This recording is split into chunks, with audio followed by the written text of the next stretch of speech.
Canal Enciclopedia.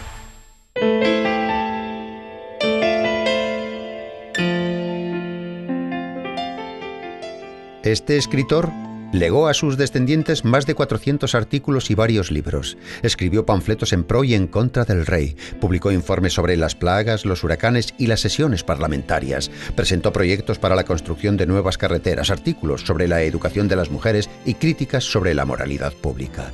Escribió novelas de piratas, reyes y fantasmas. Aunque hubiese sido su única obra, las aventuras de Robinson Crusoe le hubieran convertido en un escritor famoso.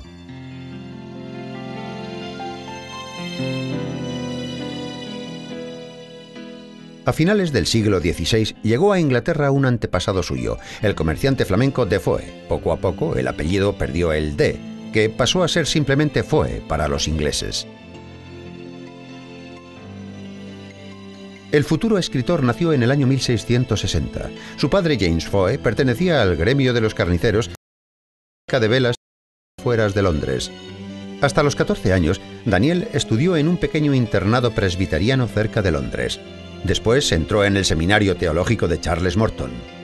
Allí, Defoe recibió una esmerada educación, similar a la que hubiese recibido en Oxford o Cambridge.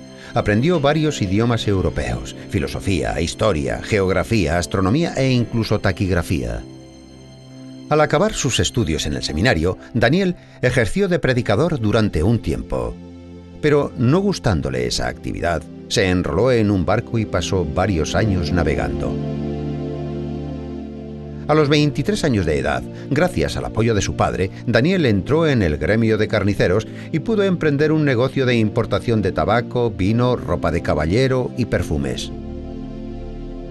Su matrimonio con Mary Taffy, hija de un rico comerciante de vinos, le brindó a Defoe la oportunidad de llevar a cabo sus numerosos planes. Daniel, que era una fuente inagotable de energía, acometió distintas empresas a la vez. Montó una fábrica de ladrillos.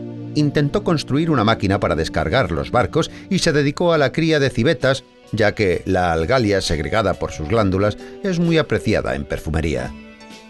Incluso se vio envuelto en fraudes. Era práctica habitual entre los comerciantes, consignando supuestos barcos y vendiendo cargas inexistentes, pero todas esas actividades no eran suficientes para él. Defoe estaba siempre metido en polémicas políticas y religiosas.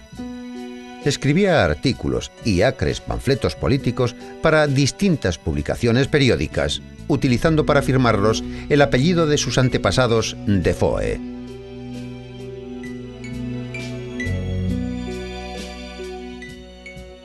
A los 32 años de edad, Daniel Defoe se arruinó. Al cabo del tiempo se hizo recaudador de impuestos y posteriormente consiguió el cargo de administrador de la Lotería Real. Ocupando ese cargo, publicó un libelo, El camino más corto con los disidentes, que levantó ampollas en algunos círculos de la nobleza. El libelo fue quemado y Daniel Defoe, que en aquel momento tenía 43 años, fue encarcelado. El tribunal le condenó a pagar una multa, a ser expuesto a escarnio público en el cepo y a 7 años de cárcel. Condenado a 3 días en el cepo, Daniel solo estuvo unas horas en Charing Cross. El castigo ejemplarizante se convirtió en un triunfo para el reo. La multitud aplaudió al autor del panfleto y decoró el cepo con guirnaldas de flores. Robert Harley, portavoz de la Cámara de los Comunes, tramitó la puesta en libertad de Defoe a cambio de que le apoyase con sus artículos.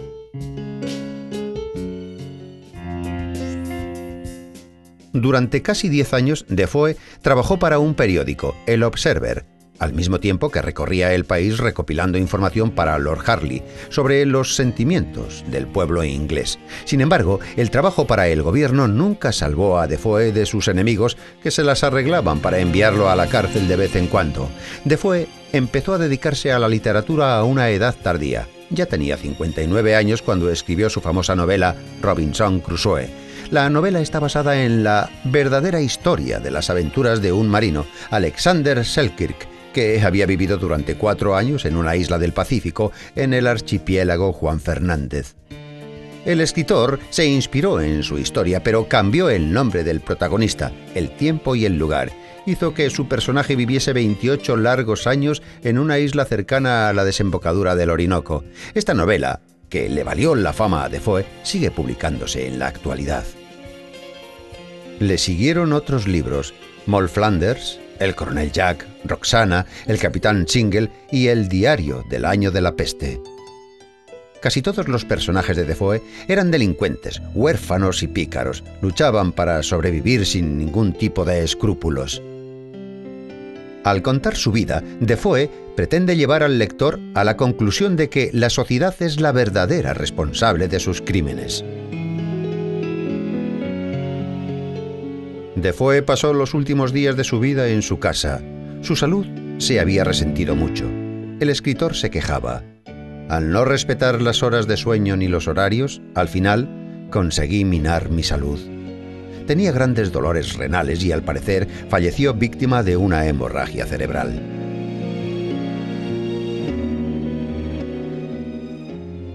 Daniel Defoe murió el 24 de abril del año 1731.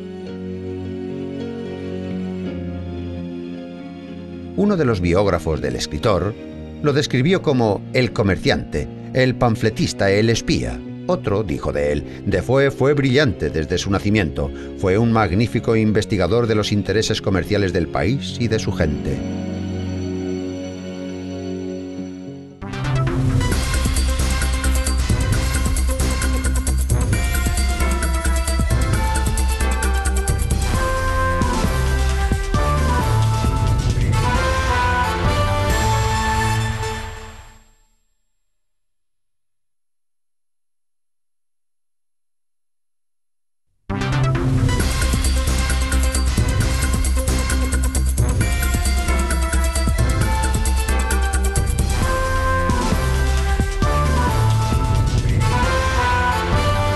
Canal Enciclopedia.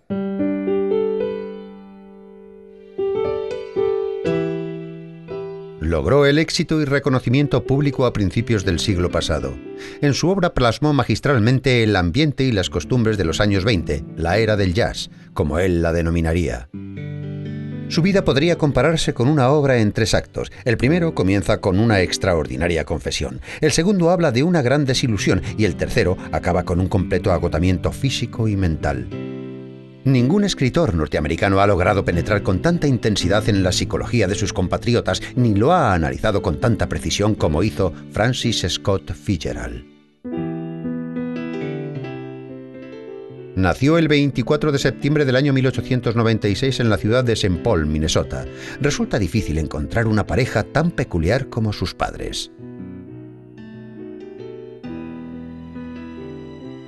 Su padre era un aristócrata de modales refinados, pero sin suerte en los negocios. Su madre era una mujer provinciana, sin cultura ni educación, pero era una buena ama de casa. Ni el padre ni la madre se correspondían con los ideales románticos de Scott. Quería a su padre, pero no le respetaba. Respetaba a su madre, pero se avergonzaba de ella. Para él, que buscaba la perfección en todo, era preferible imaginar que había sido adoptado. En el año 1913, Fitzgerald entró en la Universidad de Princeton. En aquella época soñaba con convertirse en un hombre de éxito. Por esa razón, estaba más interesado en conseguir protagonismo que en estudiar. Solo hizo una excepción con la literatura, que producía en él un efecto embriagador. Fitzgerald no tardó en ser famoso como escritor entre los estudiantes y se convirtió en miembro respetado de varios clubes universitarios. En tercer curso, el despreocupado estudiante estuvo a punto de ser expulsado. Fingiendo estar enfermo, abandonó temporalmente sus estudios para alistarse en el ejército, aunque la vida militar no era del agrado del indisciplinado joven teniente. El ejército le robaba el tiempo que quería dedicar a su verdadera vocación, la literatura. Un año después, Scott conoció a Zelda Sayre en un baile. Posteriormente, Zelda habría de jugar un papel dramático en su vida y se convertiría en la inspiración de todos los personajes femeninos de su obra.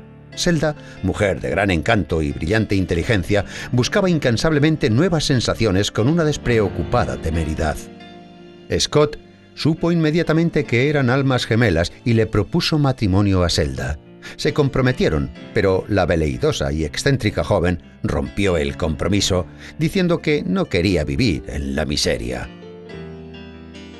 Durante algún tiempo, Fitzgerald se dio a la bebida para ahogar sus penas, pero al final reunió las fuerzas necesarias para acabar su novela A este lado del paraíso, cuyo argumento estaba basado en su propia vida. En el año 1920, la novela fue publicada y obtuvo un gran éxito. El desconocido joven provinciano se convirtió en un escritor de moda y en un hombre rico. Para Fitzgerald, la popularidad de su novela le abrió el camino al gran mundo de la literatura. Cada nuevo libro acrecentaba su fama y llenaba sus arcas. Además, Zelda aceptó su proposición de matrimonio. Scott era feliz por fin.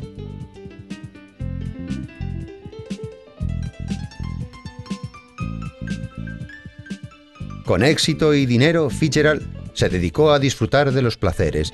La vida de Zelda y Scott era un sinfín de hoteles y restaurantes lujosos, ropa de moda, ríos de ginebra y escandalosas locuras.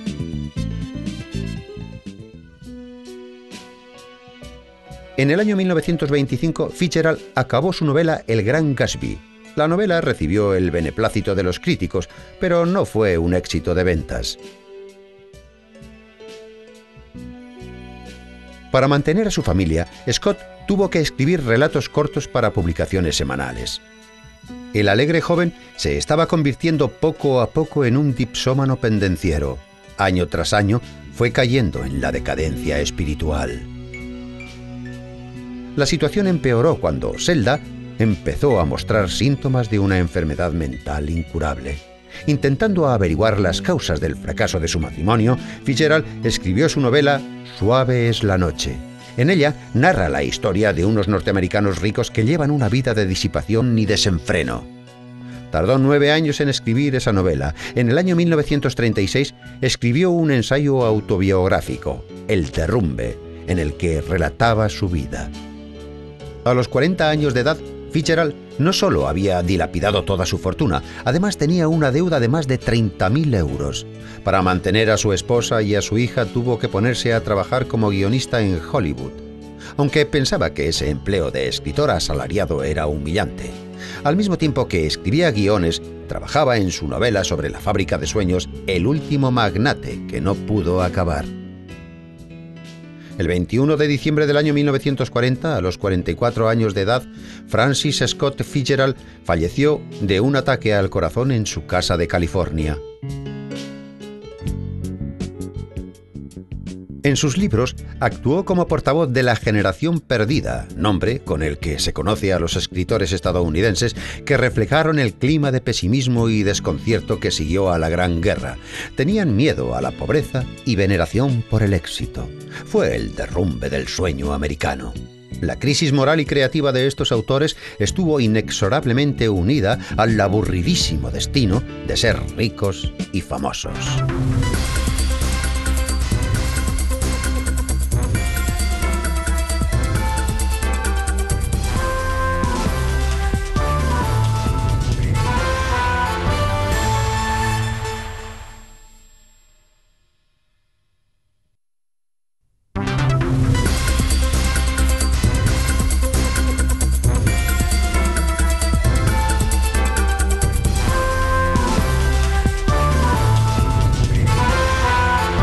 Canal Enciclopedia.